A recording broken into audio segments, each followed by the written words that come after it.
Our movie starts in the year 2024 in a Russian lab where experiments are being done on children's minds because they are still in good condition and their minds are raw and can process a huge amount of data. But suddenly the alarm goes off and we find out that one of the children escaped from the labs. All the organization's guards go after the child, whose name we find out is Zeta. They keep searching for him everywhere because Zeta is dangerous. And the experiments done on him were successful, turning him into something like a super child. Zeta hides in a train until it moves, and that's how Zeta manages to escape the place. We then go to the city of Goa, to a chill resort there called Paradise. We see Musto, who is sitting getting a massage and relaxing, not worrying about the world until Officer Kamish calls him. He asks him where he's been all this time, and tells him he gave him orders to arrest someone named D'Souza, asking if he should come and handle it himself. Musto tells him not to worry and to consider D'Souza and his men already at his place. He goes to tell Francis this, and so you don't get lost, Francis is the tough hero that no one can mess with, and he's the one who executes the missions while Musto works with him. As soon as Francis finds out what happened, he goes in on D'Souza's men wearing his clothes, holding a bottle and drinking from it. He keeps hitting them left and right, and whoever comes at him gets handled. He grabs D'Souza by the neck and takes him to the car where Musto was waiting for him. All along the road, Musto keeps drifting with the car to go to Kamish. But the problem is that on the road, Angela sees them. She's also someone who works like Francis, catching criminals for money. She keeps fighting with Francis all along the road until they both arrive at the same time at Kamish's place. When Kamish sees D'Souza fallen on Angela's car, he gives her the money as if she was the one who caught him. Francis gets annoyed with her and keeps fighting with her after she took the money until Kamish gets tired of them and leaves. We go back to Russia and see those working in the labs tracking Zeta's movements because they implant a chip in the brain of any child they have. When they find out he reached Goa, they are surprised because Zeta isn't supposed to do anything randomly. Everything he does has a reason. Anyway, my friend, we return to Goa and to Kamish, who brings Angela and Francis for a new mission. This time the target is someone named Jethu, a famous criminal that no one can catch. But the problem isn't Jethu himself. The problem is his brother Kabuta, who is a gang leader in Mumbai. Kamish tells them whoever catches Jethu will get $1.5 million. Francis starts with Musto searching everywhere for Jethu. At the same time, Angela was working very quietly and relaxing her nerves until Francis finds out Jethu is on his yacht. He takes Musto quickly and they go there. They see Jethu sleeping and unaware of anything in the world. When Musto wakes him up to arrest him, Jethu pulls a gun and tries to kill Musto with it. That's why Francis goes to help his friend, and by mistake, a shot goes off and kills Jethu. Of course, Musto is terrified because now Kabuta will know Musto killed his brother and won't leave him alone. But Francis reassures him and tells him not to worry because no one knows anything about them. Before he finishes the sentence, they are surprised by Zeta standing outside the boat, looking at Francis in a strange way. Francis escapes quickly with Musto,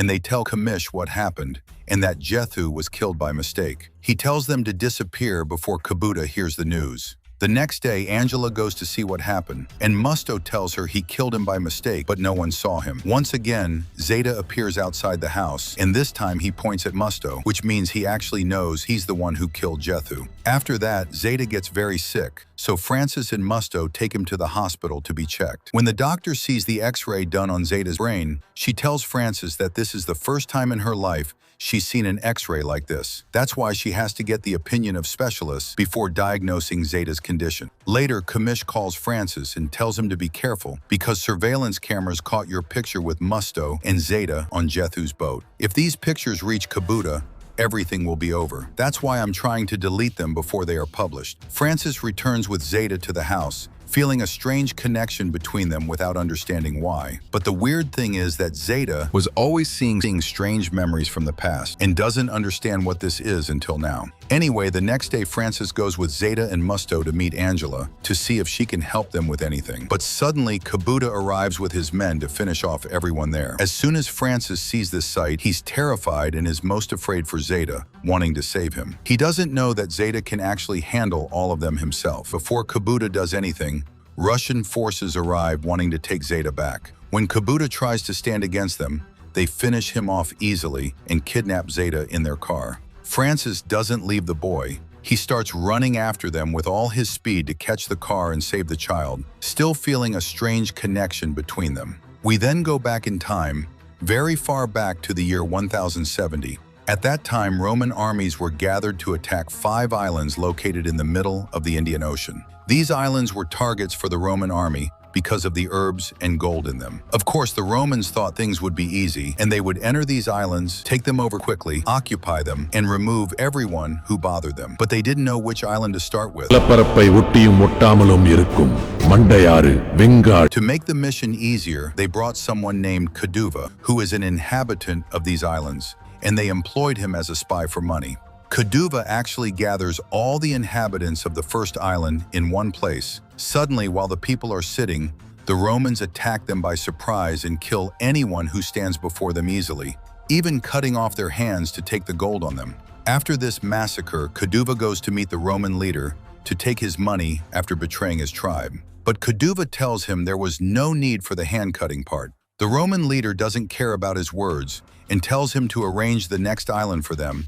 But what no one accounted for was that the leader of the second island isn't like any other leader. He is the mighty ghost, the king of iron and fire, Kanguva. He finds out about Kanguva's betrayal and waits for him to reach his island to gather the people. Suddenly, Kanguva arrives and starts running toward Kanguva, who froze in place and didn't know where to go. Suddenly, Kanguva calls all his soldiers, who literally come out from everywhere in the forest and surround Kanguva. But unfortunately, the Roman army arrived at that moment. Unfortunately for them, not for Kanguva. He ran with all his power between the Roman soldiers while escaping their strikes until he took a spear himself and started hitting and killing them one by one. He holds the spear and keeps spinning it in the air, and whoever comes before him, it's their last day.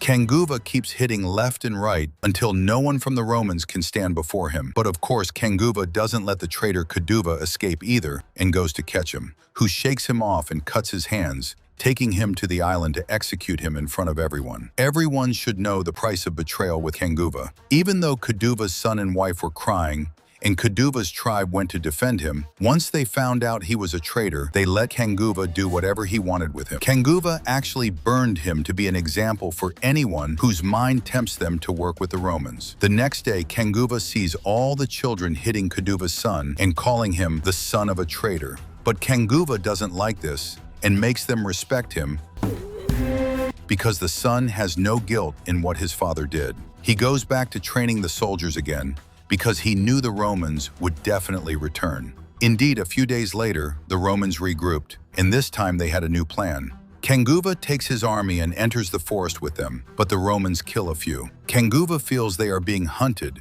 and that the Romans set an ambush for them. So he has his men go down to the ground, and he personally goes to sense the movement of the trees to find where the Romans are until he finds them. At that time, he pulls a tree trunk and holds it on his back and starts hitting anyone who gets close to him, opening up on everyone until he puts them down. After that, he pulls out the 2 swords, and your eyes see nothing but the light as anyone who gets close gets taken out and everyone keeps falling left and right. But Kanguva wasn't satisfied yet, so he takes 2 elephant tusks and holds them in his hand and keeps cutting through them until the surprise happens. The son of the traitor approaches Kanguva while he's in the middle of the battle and stabs him in the chest and escapes the place. The Roman leader thinks that he can now finish Kanguva and goes to kill him, but Kanguva still had life in him. He hits the leader with the sword and splits the tree in half with him to finish him off. After seeing Kanguva still alive, the son of the traitor decides to complete his mission and kill the injured Kanguva. A battle happens between them at the waterfall, but Kanguva was a big and wise man. He keeps telling the child, "My son, I don't want to be angry with you. I didn't burn your father because I hate him. I did it because he had to die because he was a traitor." After that, the child calms down. Kanguva manages to catch him, take him, and return with him to the island. There, of course, everyone saw that this child was just a traitor like his father and must die.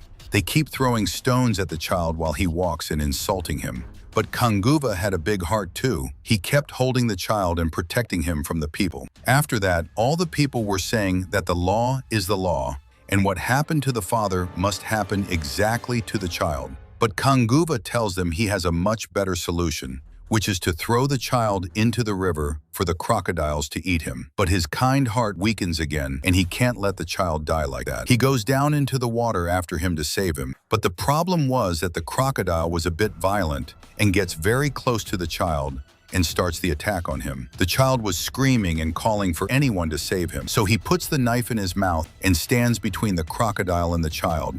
But the crocodile wasn't letting go. It keeps attacking with all its power. Kanguva hits the crocodile with a knife in its head. It continues the attack normally on both of them. But Kanguva goes down into the water and pulls out his knife to hit the crocodile with it. Suddenly, the crocodile comes up from under the water, but before you get shocked and think he was coming out from under the water carrying the crocodile on his back, nothing more. After that, he takes the child with him, who was obviously badly injured, and takes him out of the water to a distant cave because now he won't be able to go back and live with his tribe with the traitor child. Kanguva takes care of him and keeps treating him, raising him, and also training him in combat. The child lives the most beautiful days of his life with the man who wanted to kill him a few days ago. But that's because Kanguva treated him as a normal human being who makes mistakes and is forgiven. No problem.